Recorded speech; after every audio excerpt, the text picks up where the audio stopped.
Hey folks, I want to talk to you about this application Readeo. I strongly recommend Readeo to help grandparents and parents read to their grandchildren remotely when they can't be in the same room.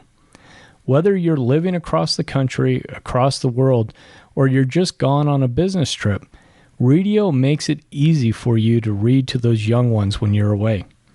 It's a super easy tool that allows for video monitoring across the top of the screen so they can see you and you can see them, as well as having the book prominently displayed, making it easy for you to read to those young ones, or better yet, having them read to you.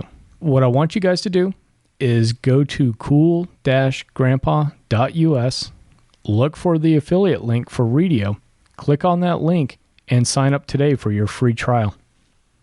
Good afternoon, or good morning, or good evening, depending on when you're listening to this podcast. I really appreciate you sitting down with myself and Dave Wadsworth. Dave has been married for 35 years. He has a son and daughter.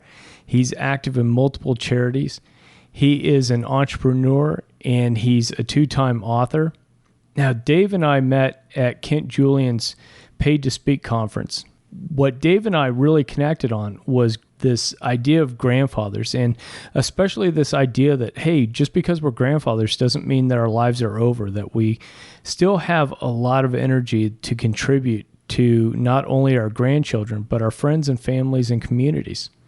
You will be sure to enjoy this conversation. And you know, if you haven't had that cup of coffee, cup of tea, or whatever your caffeinated beverage of choice might be, you're not going to need it, because Dave brings enough energy that you are going to be completely energized after listening to this conversation. So, without further ado, let's jump into it.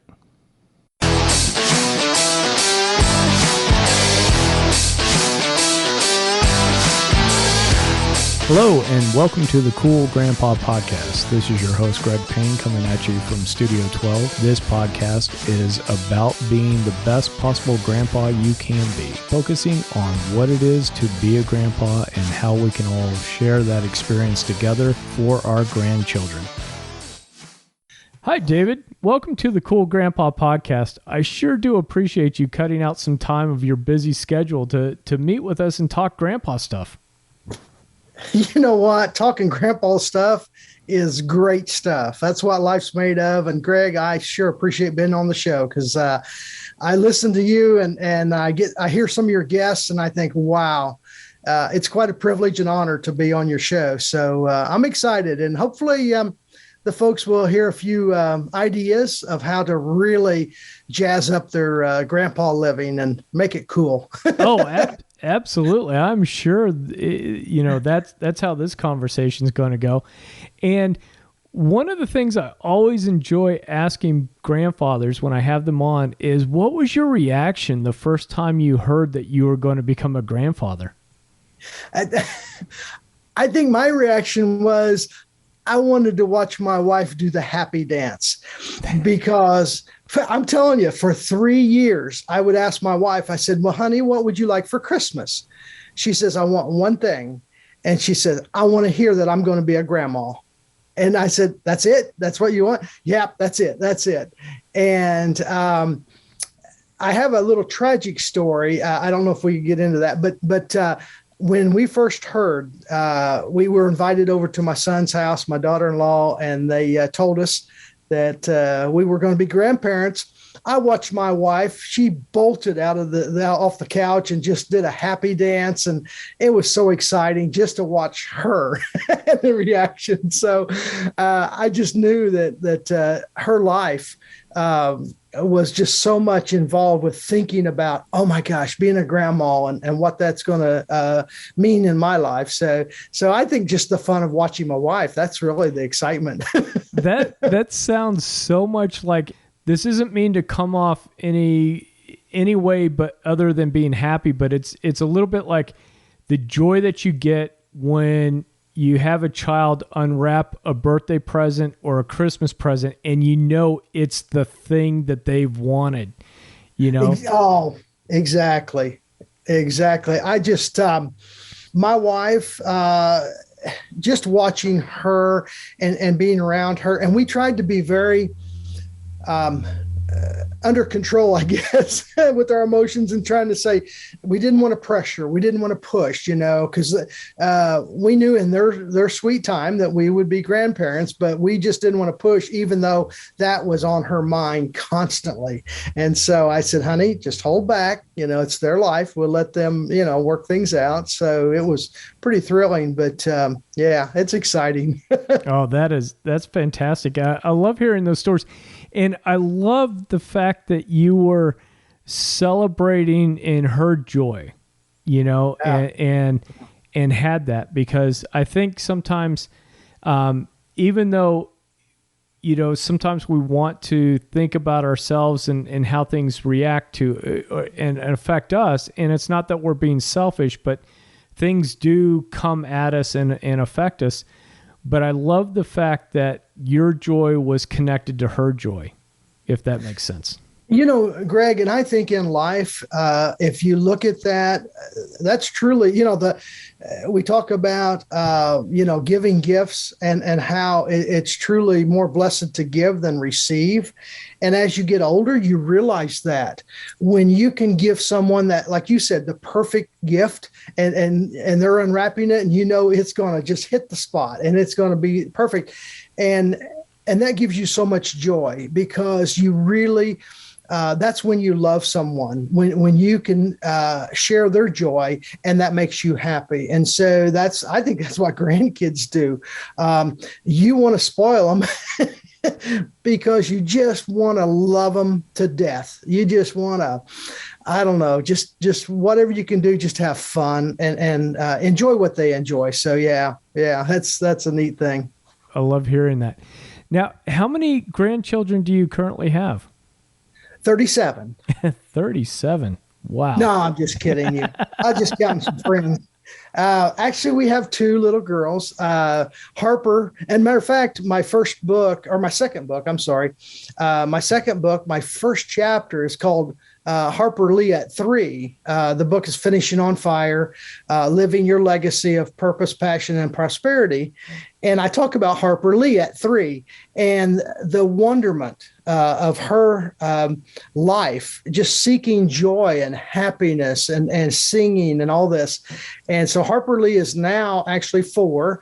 And then we've got little Caroline. She came back in February 12th. And so she's about, 7, 8 months now, 7 months, I guess. So, yeah. So we got 2 little girls, and we are thrilled. Oh, that is fantastic. And now, did you have two boys growing up?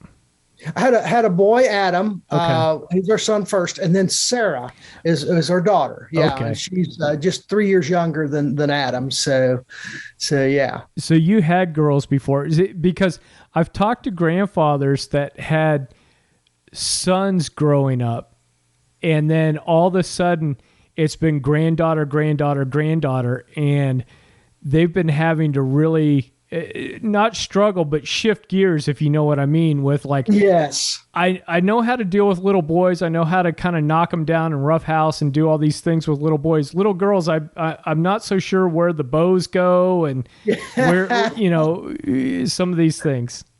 And Greg, it really depends on the child, because our son Adam, he was more of a reader, a studious person. He liked to sit around and play video games and things like that.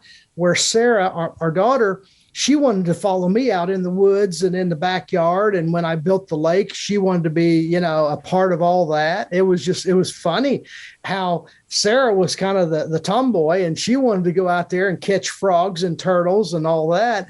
And Adam was very content to pull out a book, a Lord of the Rings, 1,000 pages, no pictures, fine print. And they were just so different. And you thought, wow, which one's the boy here? And but we tried to celebrate them as our children, where they were at, because Adam would give me a book and he'd say, hey, Dad, I just finished this book. And I'd look at that thing and I'm like, oh, my goodness, it looks like an encyclopedia. And I said, oh, my gosh, that's great, Adam. I said, I'm really proud of you. And he said, yeah, he says, that's the 3rd time I read that one. Wow.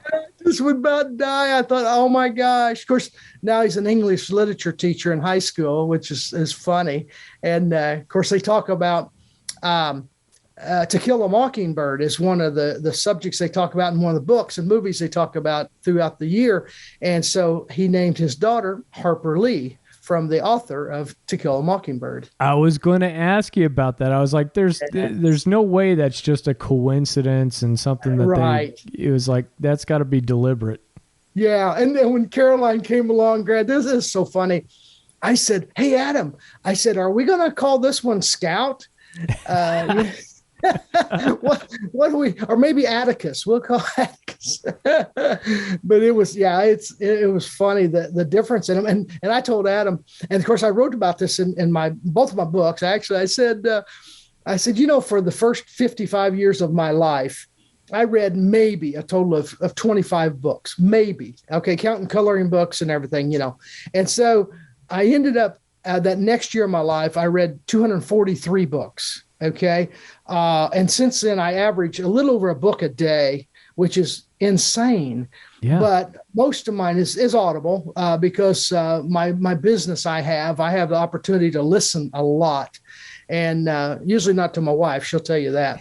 But I listen to Audible. And I've become just almost an insatiable learner. And I've always been a lifelong learner, but reading was not my real gift. I was fairly slow. And now I've written a couple of books, but it goes back to the children and how inspiring they are when you just sit down and watch them. And that's the thing with Harper Lee and with Caroline. I just watch them and it's just amazing the things that they notice. And it's just precious. And that's kind of one of my things when I do motivational speaking. I talk about my gift to people. And I have it's a little saying that yesterday is history, tomorrow is a mystery, and today is a gift. And that's why they call it the present. And so one of the greatest things you can do with grandchildren is to be present in the present, because so many times we get distracted, but watch them and listen to them. They are so insightful. They're so just open and innocent. It's just thrilling to be a part of their lives. One of the things I wanted to ask you, because you're talking about how they're noticing and pointing these things out. What are some of the activities that you enjoy doing with Harper, and what are some of the things that you guys do together that, not necessarily always calls out that observation, but what are some of those things that you guys enjoy doing where it does make you sometimes hit pause button and go, wow, that 4-year-old just showed me how really cool it is to watch a string of ants across the sidewalk. Exactly. She notices everything. It just seems like nothing gets by her or escapes her. But one day a week, my wife watches the girls. And of course, COVID kind of messed that up because my wife works in a hospital. She's a respiratory therapist, so she takes care of the COVID patients and so forth. So for a year there, it was really, really tough. But one day a week, my wife, she watches the girls. And when I can, I take that day and I spend with the girls, with my wife and with Harper Lee and Caroline. But Harper, last year, before Caroline came along, anything she wanted to do, we did it. And her attention span was pretty short most of the time. And so one thing we would do, we would wrestle. I mean, just like a boy, I'd lay down on the floor. Mm-hmm. And she would jump on me. She'd just run and just jump on me. And if that's what she wanted to do, that's what we did. But when I was laying down there on the floor, I would just tickle her. But I would look around and I would say, wow, I've never seen things around my home from this level. And it's like, this is kind of cool. And now I can kind of see what she's looking at. How she's seeing things. And that was fun. That was really neat to do that. And then we would play a Tickle Monster. We would chase each other around the house. And now she wants to be the leader. She is a natural leader. If she wants, she will be president because she needs to be in charge, and we'll do marching just like we're in a band. And she says, "Oh, nope, I'm the leader. Follow me." And we'll get a little yardstick or something, and she'll pretend that she's the drum major in the front, doing very the leading. cool.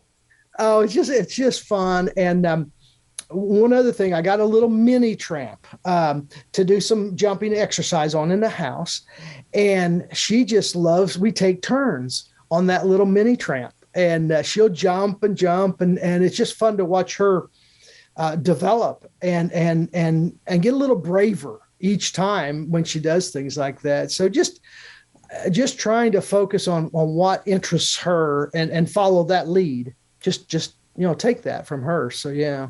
Sure.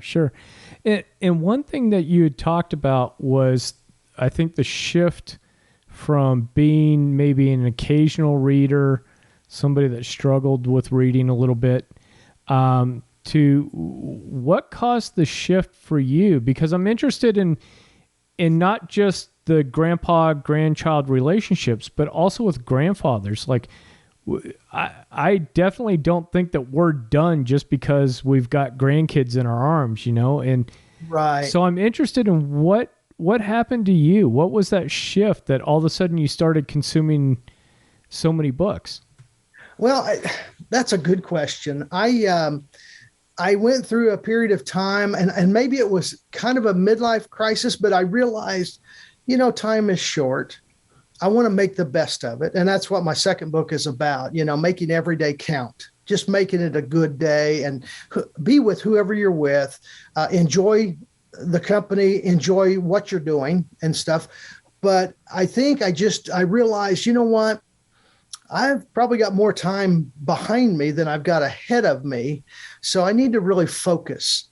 And what do I like to do? Well, one thing I like to learn, because I enjoy other people. I enjoy serving other people. So the more I can learn about others and how I can help them, I just had that desire. And I've always wanted to learn. I went to college, a couple different schools, got a couple different degrees, and I used to want to just go to college forever. Of course, we were so poor, we couldn't even pay attention.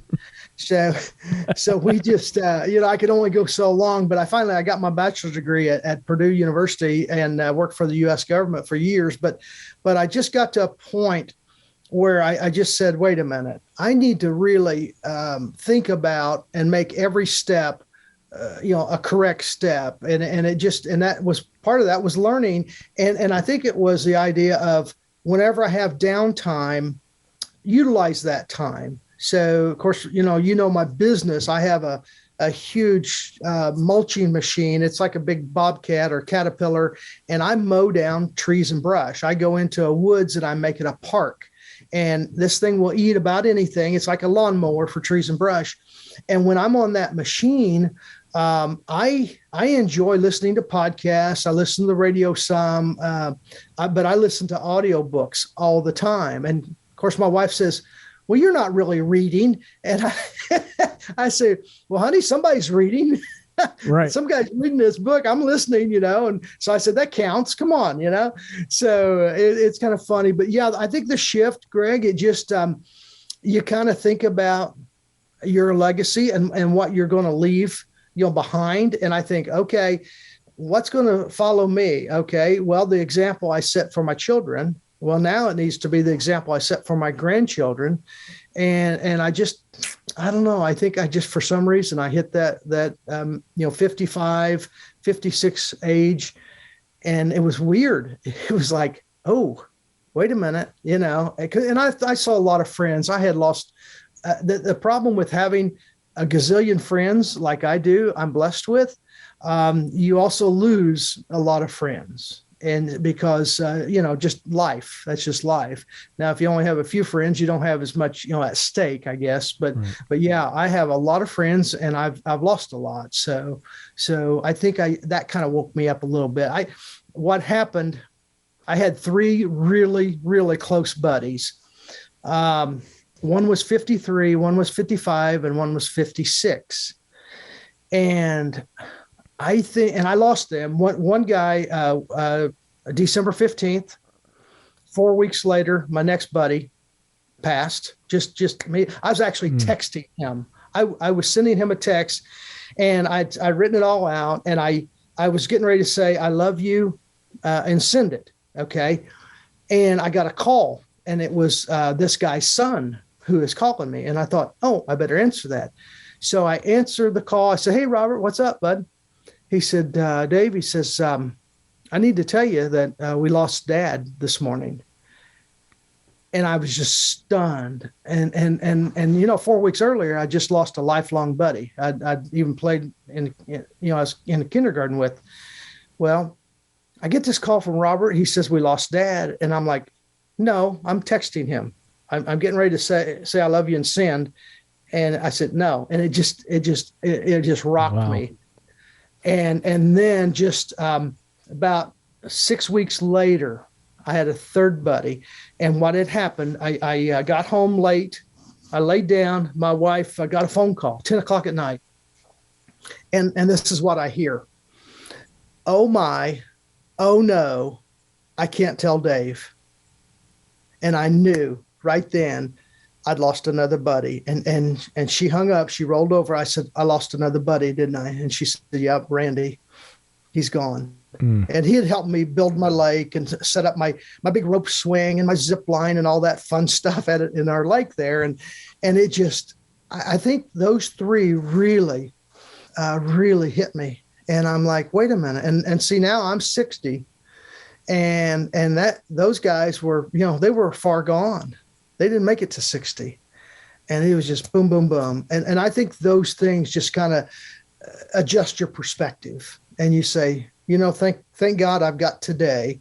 And I think that's really what led me into writing that Finishing on Fire and all the examples I have in that book, about living each day, make it count, and really lift people up. Lift them up. When you have the opportunity to say, hey, you look nice today, or hey, I really like this about you, or I've always appreciated your attitude, or whatever, it doesn't cost you a penny. Being nice. And I want to pass that legacy to my granddaughters. So yeah, it's amazing when we hit this age. And I think sometimes with the grandchildren coming along, it doesn't hit us right away that we start thinking in terms of legacy. And legacy can be a number of things. Legacy can be financial. It can be spiritual. It can be so many different things.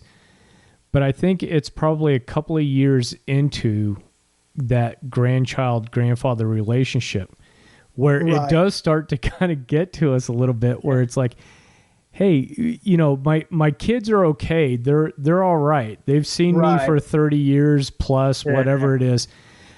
Now I'm thinking about that generation even after them, and what's that legacy? I can tell from knowing you a little bit and talking, it's the legacy of how do you serve people, and how do you motivate people, and how do you bring out the best in people and care for them. Right. And, right. It's a great legacy that you've got and you've started building out. And so let's talk a little bit about these books that you've written, because not only did you get into, hey, I'm consuming more books, but you got active in Dan Miller's 48 Days community. Right. You've gotten active in Kent Julian's Speak It Forward community. Yes. You've written a couple of books. So let's talk about that, because I love the fact that you're not just sitting back and it's not just, okay, I'm going to have playtime with the grandkids and I'm going to share my life wisdom with just them. You're sharing this message with everybody. So take us back a little bit and let's talk about getting involved in those communities and writing. Yeah, I appreciate you asking those things. Dan Miller, just a phenomenal human being. Him and Joanne have been so instrumental in my life, and just countless thousands of people. I've listened to his podcast for years, and he's introduced me to a lot of people, just through his podcast, for one thing, but and I've met a lot of these people. And this is something I told a gentleman this morning at breakfast.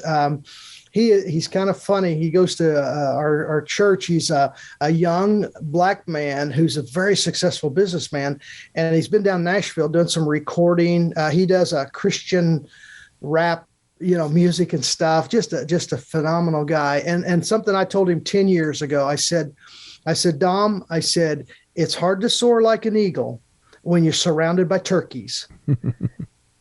And that is what I tell everyone. You surround yourself with quality people and you will live a quality life. And that's what I want for my children and my grandchildren. And that's what I did. I sought out guys like Dan Miller, Kent Julian, Giovanna Ellison. I've been a part of Ray Edwards' mastermind. Ray Edwards does copywriting, phenomenal stuff, and just so many different people that I've met along the way. But I just wanted something that John Lee Dumas talks about. I love John Lee Dumas. I met him again this spring down in Puerto Rico at a conference. And I gave him a copy of my book, and stuff. And he says, compare and despair. And he said, only compare yourself with you yesterday. Because anytime you compare yourself with anyone else, you're going to come up short in some way. So don't do that. Compare yourself with you yesterday and say, okay, today I'm going to be a little bit better than I was yesterday. And so when I wrote these books, my first book was actually a gift to my mom. I said, Mom, she always wrote poems and she wrote short stories and she was always writing. She had a real creative mind and she's still alive, 86 and a half, almost 87 here in February. She's a jewel. And I just got off the phone with her and said, Mom, be sure and take your medicine, and stuff. And us 4 kids, we all call her, 2 or 3 times a week, each of us. We have a schedule. But I said, Mom, I'm going to write a book and I'm going to dedicate it to you. And so that's what I did. When we were young, my brother and I, we lived by a small ditch. It was a perennial stream. And so all year round, it was probably 50 feet away from the house. And it had fish and frogs and turtles and snakes and crawdads, you name it. And of course, 2 little boys, you're going to be in that ditch. And so Mom and Dad would be around town here in southern Indiana. I lived in a small town, and people would say, well, what are the boys up to? And Mom says, they're in that ditch. They practically live in that ditch. And so I named my first book, Living in the Ditch. And it says one ditch, 2 boys, and 3,000 adventures. And I got a picture of my nephew on the front of it. It was pretty cool. And actually, I went down to a conference with Andy Andrews, my favorite author. I love Andy Andrews. And he was talking about, speaking and all this and just serving people. And afterwards, I went up to him and I gave him a copy. This was the only book I had. So I signed it and gave it to him. And he looked at it and he says, I really like that subtitle. That's good. 1 ditch, 2 boys, 3,000 adventures. And I thought, what a nice man. He's a world famous author, right? Just a world famous human being, in my opinion, one of the greatest guys.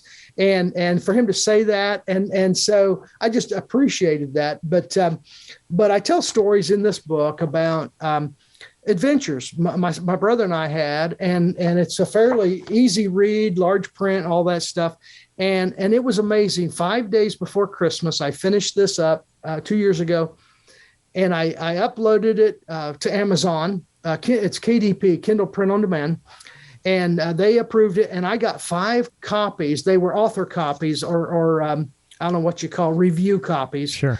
And I got them in time for Christmas Eve to give to my mom. I gave her a copy at Christmas Eve. And you would have thought when she opened it up, she says, is this David's book? And she says, oh, it's David's book. And she gets up and does this happy dance. I mean, you're talking about she's 84 at the time. You'd have thought she just won the biggest lottery in the world. And of course, I could have written something scribbled on a napkin and she'd say, oh, it's David's book, Hey, that's what moms do. Oh, and she was so happy. And so I have a picture of my mom and myself and then my brother in the book. And it's just kind of fun. But yeah, to write a book, I thought, wow, this is quite a transformation. And so that went for about 1.5 years. And then I thought I really, this legacy thing, it just hit me. And I'm like, wait a minute, when I'm gone, what's left? Because I used to listen, I still do listen to a lot of Jim Rohn, Rohn, Jim Rohn, just a great human being. And he motivated a world of people for years and years, and he's passed on now. But his legacy, he always thought, well, he wrote all these books, gave all these speeches. He says, I hope that someone goes through an attic and finds an old dusty copy of one of my books and blows it off and opens it up and finds some nugget of wisdom, and it changes their life. And Greg, that's what I want. If someone can get this book and open it up, 20 years from now, and find something in there and it changes their life, or it makes their life just a little bit better, that's a home run to me. We went on a cruise with Dan and Joanne Miller a couple years ago, and I had just written this book. And on the cruise ship, they had a big library there in the open area. And before I left the ship, I signed a copy and I stuck it there in the library up on the shelf. I think it was headed to Greece right after there. And so it's funny, who knows, who's going to find my book, and stuff. But then I wrote the Finishing on Fire. It's called Finishing on Fire. And it's called, Live Your Legacy of Purpose, Passion, and Prosperity. And it is just full of stories and ideas of how to live each and every day and make it your best. And one of my favorite stories in that is about being with a Holocaust survivor, Eva Kor. She was a twin, and she survived Auschwitz. And she was actually experimented on by Dr. Death. It's Dr. Joseph Mengele. She was one of the Mengele twins, and she survived. And I went with her over to Auschwitz, and we had a fairly small group, and we toured Auschwitz there in Poland, outside of Krakow, Poland. And I'm not going to tell you the ending of the story. It is fascinating, what happened and all that stuff. Just kind of an amazing part of history. But it just, I don't know, Greg. It's so funny that it's almost like something in my mind has flipped, and I said, wait a minute, I want to leave a legacy, and not that I'm super special or anything. I'm just Dave Wadsworth, a normal kind of guy, but I want to serve people. I want to help people. People call me Barnabas all the time, which is an encourager. Okay, that's the name of an encourager, and they tell me that all the time. They say, "You're such an encourager." And it's funny, on the back of my book, you'll see on both of them, I wrote a little bio on the back of the book. And I'm going to have to read this because it's pretty funny. Down here at the bottom, it says, scientific testing by the Gallup organization ranks Dave as the most positive person on the planet. And people look at that and they're like, really? And I'm like, yeah, Gallup organization, they're world top notch. And I say, actually, I took the Strength Finders 2.0. And the Strength Finders book 2.0, it talks about, there's like 34 or 36 different natural strengths that we have as human beings. And of course, my top 5, well, number 1 is positivity. Okay. So I'm like, okay, there's nobody higher than number 1. I mean, I'm number 1, so maybe I'm tied with a billion people, but it's positivity, community, winning others over, reaching out to people, connectivity and communication and empathy. Those are my top 5. And I told Dan Miller that I explained that to him. I said, yeah, those are my top 5 on Strength Finders. And he looks at me, he's like, wow. He says, you don't have any kind of discipline or organizational skills or any of this stuff. I just cracked up. I thought, thank you, Dan. I mean, he's a disciplined kind of guy, and it's funny, but yeah, I'm just really a high I on that, on the disc profile. It's like, wake up in the morning. It's like, where's the party? Yeah. And that's the way I want to be with my grandkids. I want to be, just fun. I just want to live life with them, and the freedom that they show. Harper is just, so spontaneous, and we lose as adults. We all of a sudden we're just so uptight, and we're so concerned about every little thing. And when I do my speaking tour, I talk about to audiences, and I say, I heard a great orator one time. He said, 90% of the things that we worry about, we have no control over. And they're either in the past or they're in somebody else's control. We don't have any choice. So why are we worrying about all those things? That's 90%. And I said, so stop that. And I said, now the other 10% of the things we worry about, we actually have some control over in a certain degree, at some point. And I said, well, just go after it and try to fix those things. Don't be worrying about them. Just do something about them. Right. So I said, 100%, but children, typically, I love watching them because it's like they just fly around like butterflies and they sing and they smile and they explore and they just want to be happy. And it's like we could learn a lot just by watching those kids. So, oh, that's fantastic. I love hearing that. And again, I love hearing that yourself and some of the other grandfathers that I've been talking to, we instead of looking to wind things down, it's amazing how many of us are looking for that other gear to either start rioting, start volunteering in the community, start doing something else. And I love that because I think really our generation or age bracket, however we want to define it, we've been blessed with the sacrifices that our fathers and grandfathers had before us, because by the time they got to our age, a lot of them were kind of broken down and beat down physically and things, because it's a different life, different everything else, not better, not worse. It's just how it was. Right. That, there were a lot more aches and pains and health issues and things that we've been fortunate enough to, have a different standard of living. So that gives us the opportunity to have that extra gear, that little extra push at the end of it, to be not only inspired by our grandchildren, but have the ability to go do something about it. Yeah. Yeah.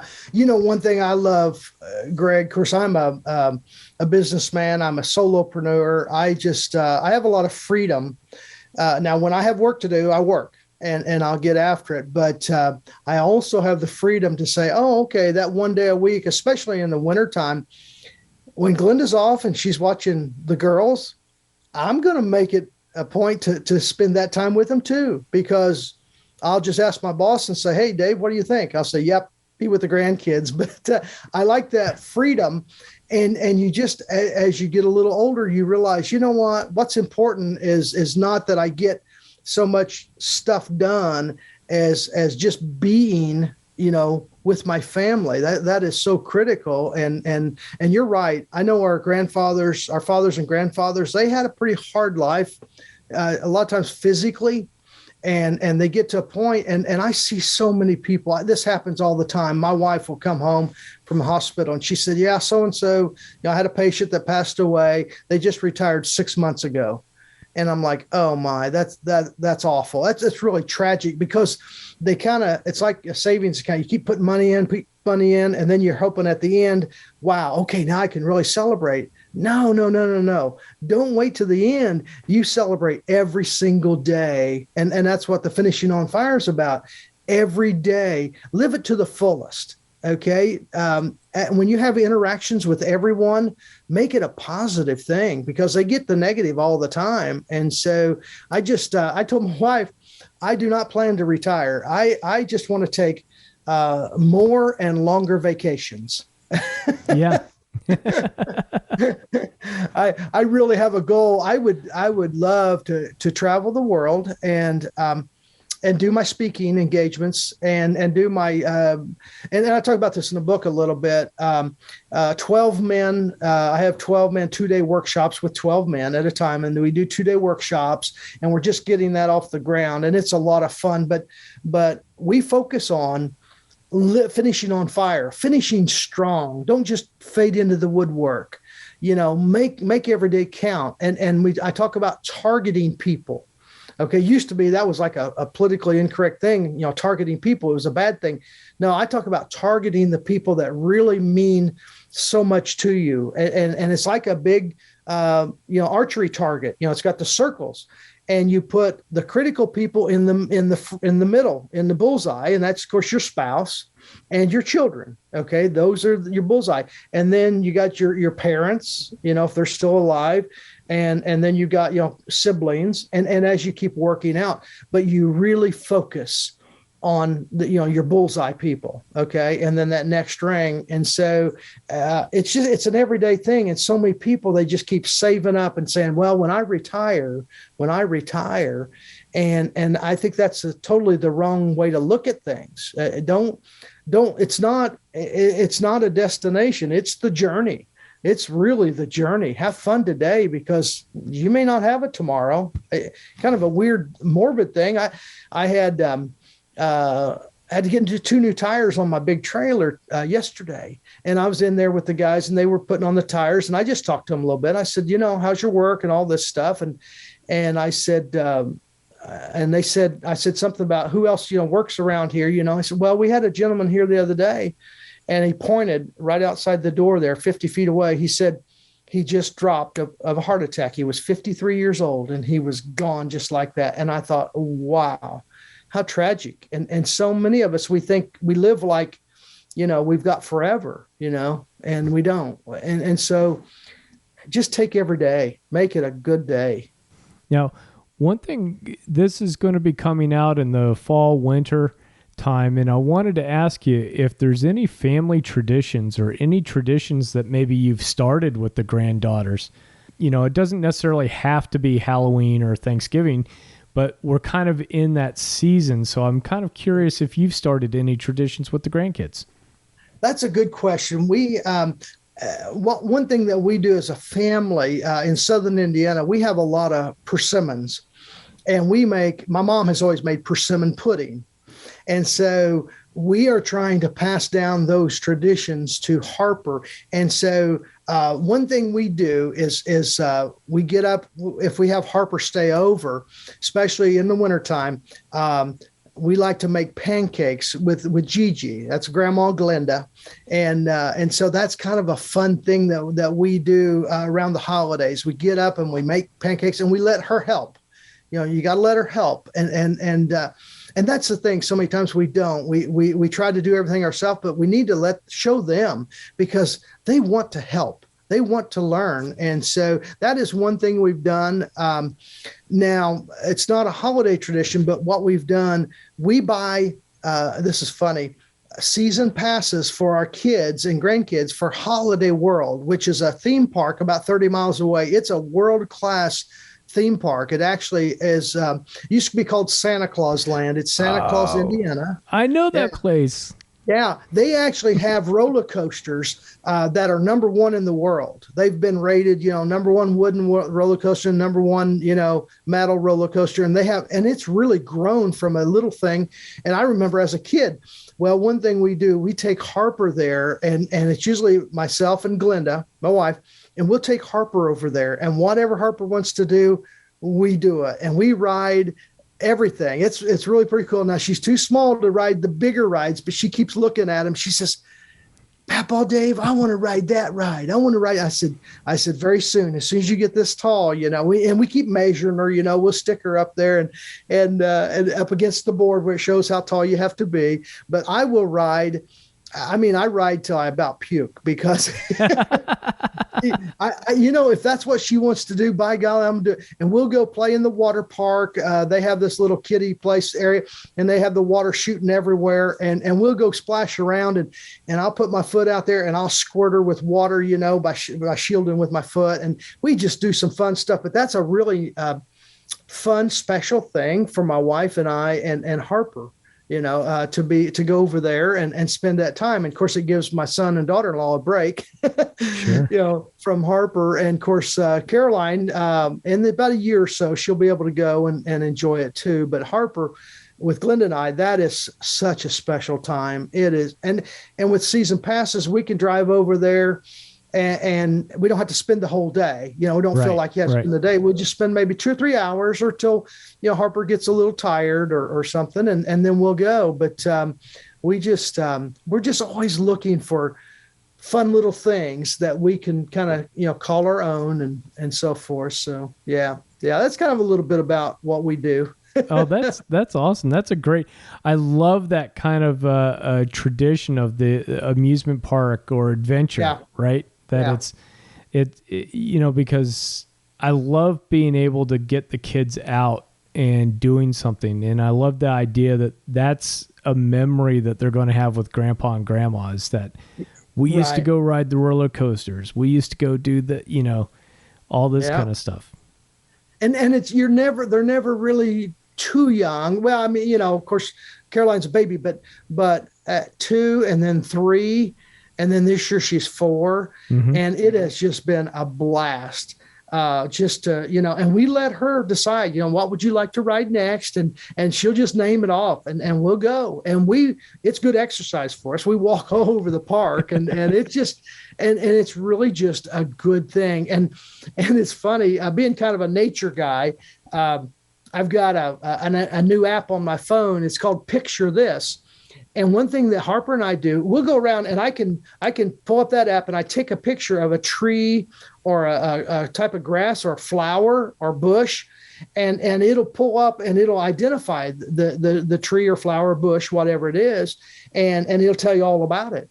And so Harper and I will go around and she'll say, Papa Dave, what's this flower? And so I'll go over and I say, well, let's take a picture. And I take a picture and then it scans it. And then it pulls it up and it's, oh, this is a marigold, or this is, a crepe myrtle, or whatever. And it's a way that we learn together. If I don't know it, that's okay too. But I'm teaching her about nature and appreciating God's creation and the beauty that we have all around us. And a lot of times you go to a theme park and you think, no, it's just ride, and all that stuff. And it's like, no, just, enjoy the beauty that is around us. It's really pretty cool. And she gets to where she's, finding things for me to take a picture of so we can identify and learn. And I think that, in my opinion, that's a part of my legacy, because I learned a lot of trees and things from my dad. I'd ask him, well, what's that tree? Well, it's a box elder. I said, well, how do you know it's a box elder? This and this. And he tells me a little bit about it. And I'm kind of passing that on to Harper and kind of using new technology. And so it's really kind of fun. It's just really neat. So. Oh, that is cool. That is cool.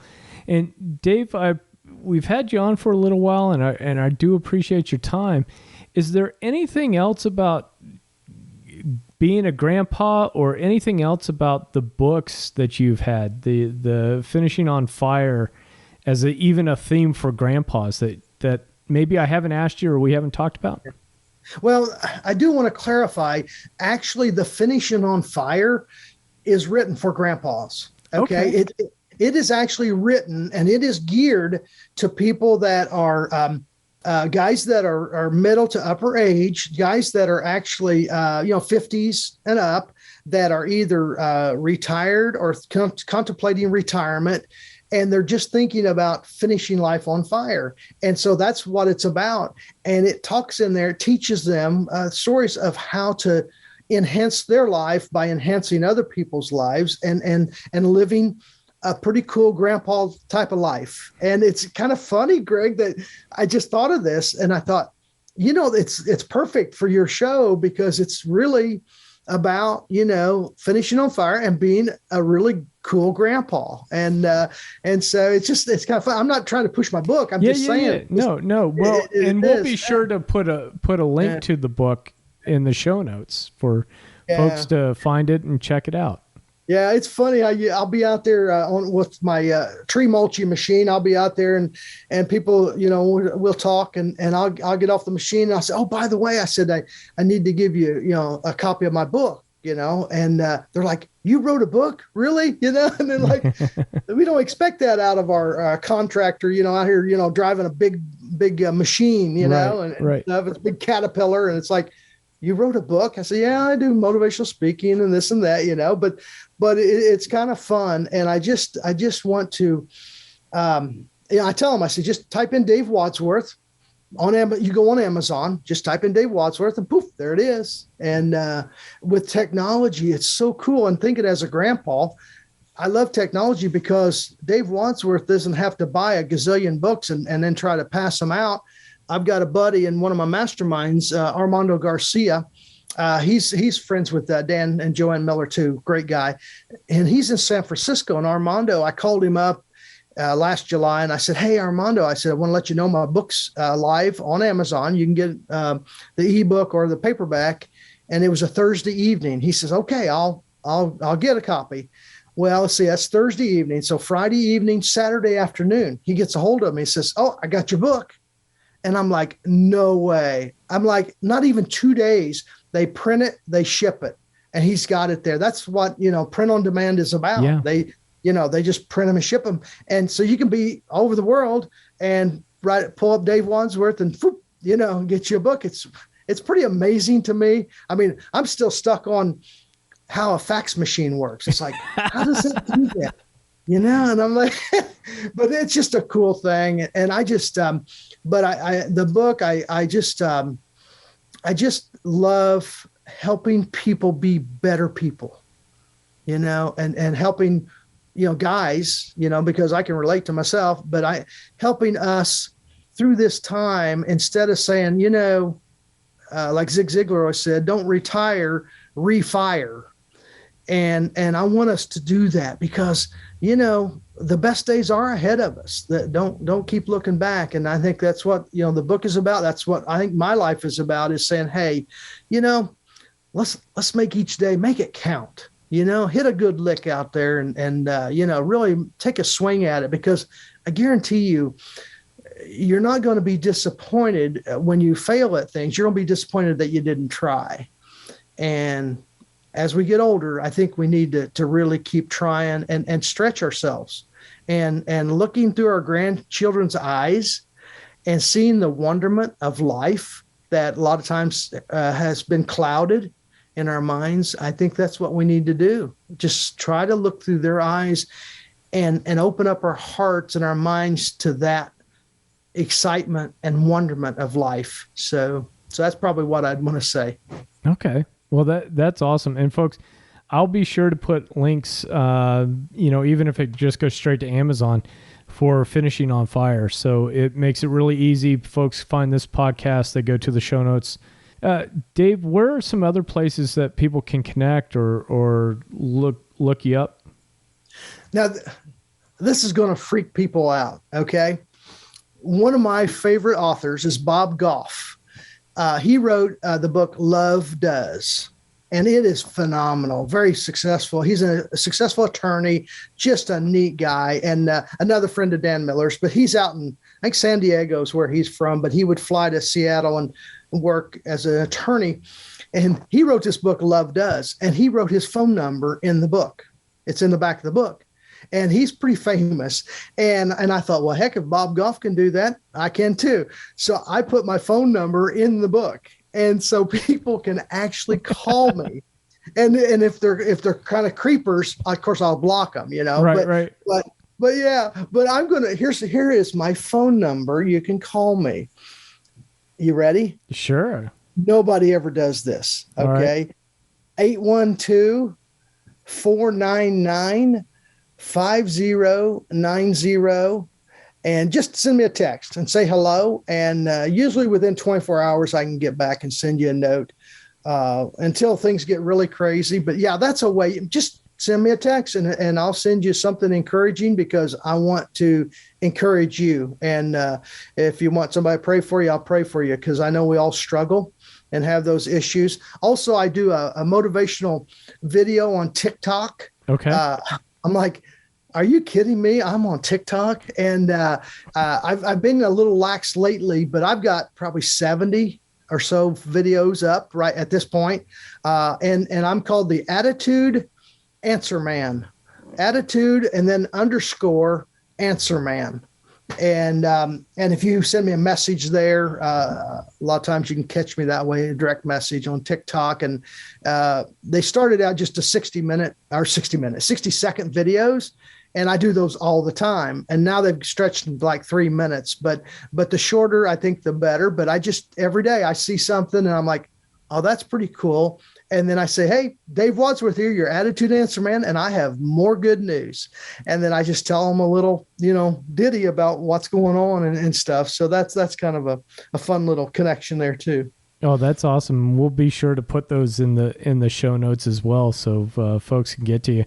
And folks, hey, let's reach out to Dave, shoot him a text, let him know you heard him on the Cool Grandpa podcast and you enjoyed this conversation.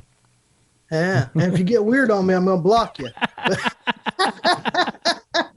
I only accept positivity. I don't want all the ugly stuff. No, I just, I love serving people, and that's what really turns my crank and really, just helps the world go around. Sure. Well, Dave, this has been a blast. I've enjoyed talking with you, and I really do appreciate you being on the Cool Grandpa podcast. Well, thank you, Greg. I appreciate you inviting me. It's been a real pleasure on my end, too. Thank you. That was a great conversation with Dave. What did I tell you? He had so much energy to bring. One of the biggest takeaways that I had for this was making sure that, as we get into these grandparent age brackets, let's say, anywhere from typically, let's say, 40s and onward, we have a lot of experience, we have a lot of enthusiasm, we have a lot to offer to not only our grandchildren, but to our friends and families and communities. And I love the fact that Dave is so passionate about reaching out and encouraging others. And it's awesome to see Dave make his TikTok videos. I was fortunate enough to see that in action at this Kent Julian conference. And it was awesome to see that another grandpa is embracing newer technologies to reach out and encourage other people. What was your big takeaway from this conversation? I know Dave would love to hear from you, so do me a favor. Text him at his phone number, 812-499-5090, and let Dave know what your big takeaway from this conversation was. Until next time, remember to stay cool.